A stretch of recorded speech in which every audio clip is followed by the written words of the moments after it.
Okay, so we're back. So let's go ahead and create this method here. So we're going to say search handler,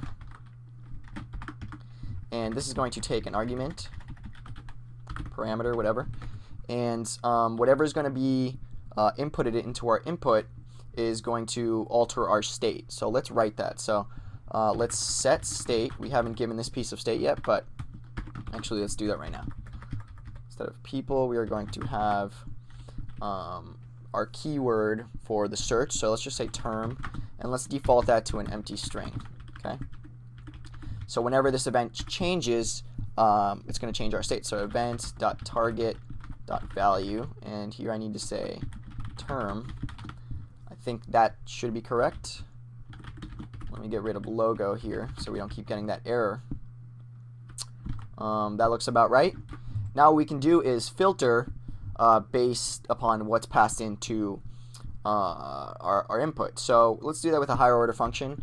Well, let's add in the filter here first before we map. And in here, we are going to pass in a function. So a higher order function is just basically a function that takes another function as a argument, or that returns a function. So we're going to create this function outside of our class, and let's just call it searching for. And remember that this function, since it's outside, doesn't have access to our state, so we actually have to pass it in to the filter and give it an in. It's going to return a function so that we can make sure if it depending on the Boolean, if we're actually going to keep it in the list. So let's pass in term here, and this is going to return a function that's going to take x. Okay. So in here we're going to write some sort of condition which will return a Boolean.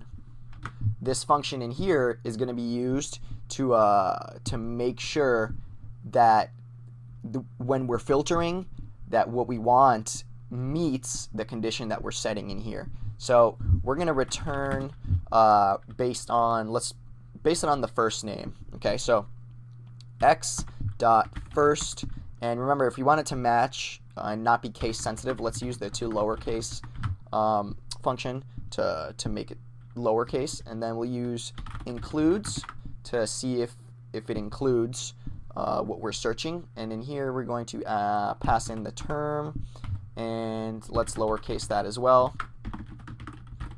Super cool JavaScript function there. To lowercase, and also if nothing's passed in, we don't want it to do anything. So term.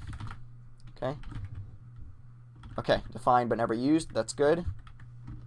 So when we have a term, we want to match term with the first name of x, and so let's go ahead and pass this into filter. So here we're going to say searching for. Is that what I called it? Searching for.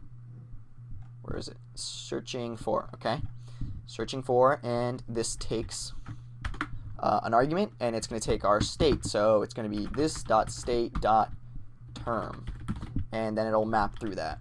So everything looks like it's running. Let's go check it out. Make sure we have no errors. Everything looks pretty good. Okay, all there's our input fields. What we can do now, since this looks pretty convoluted here, is let's just condense this. So here we're going to say people, filter, and term, and instead we're just going to use some destructuring to pass these in. So we'll say const term and people equals this dot state, and we should have no errors. Awesome. And to make sure that React is handling the state of this input, let's make it a controlled component instead of an uncontrolled. So normally this would be handling its own state, but we want React to handle that. So we'll just say value equals term, and just like that, it's a controlled component. So no errors, all is well, and I think we're basically good to go. It's a pretty simple little app here with some nice filter functionality. Let's go and test it out. So let's say heart, And there we go. And you see that it's not case sensitive. So, you know, I could type it small or uppercase or lowercase and it still works. So Demetrius, and it filters out. Now remember, this is only client side, of course. So, you know, if you were to implement some sort of server-side search, maybe there would be like a button that you're pushing to make a request to the server. Maybe we'll do that in another video, but for now, just basic client-side search. If you were like pulling from an API, for example, it would probably only search the results that got pulled in that first time. So you might have to work around that a little bit. So maybe we'll do that in another video. Basic filter functionality. I hope it helped a little bit, and we'll see you in the next one.